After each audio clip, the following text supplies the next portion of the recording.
This came in very handy when you're a kid in public school because, in public school in South Side of Chicago, teaching was kind of uneven. One year you'd get a teacher that cared and invested in the kids. Another grade, you'd have a teacher that didn't care. And I remember distinctly, I started second grade and I went to a classroom that was completely chaotic. The teacher clearly didn't want to be there. And I knew this in second grade.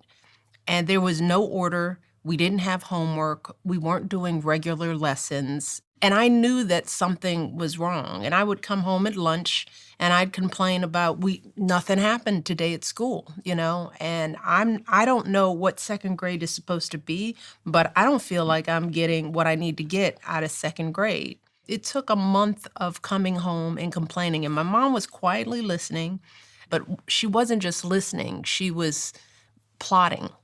And it was a month in, she went up to the school, watched herself, and saw that this teacher not only wasn't teaching, but it had appeared that she didn't even like kids. So she went to the principal's office and read them the riot act. I don't know what she said or what she did, but 3 of us were pulled out of the class for testing. And I just remember I just didn't have to go into that class. And I spent a couple of weeks taking some specialized tests. We were just doing bubble tests, didn't know what it was. Got the results, and the results proved that I could skip second grade. And it was a lifesaver for me.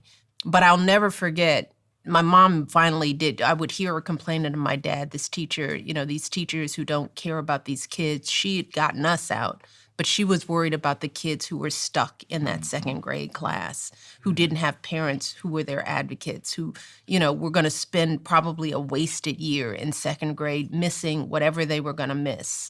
But that was one of those instances where I knew that if a cry for help from me was heard by my mother and acted upon, she could have been one of those mothers who said, well, just, life is life, just get it together. But she knew there was something different in what I wanted and what I needed. And she made it happen.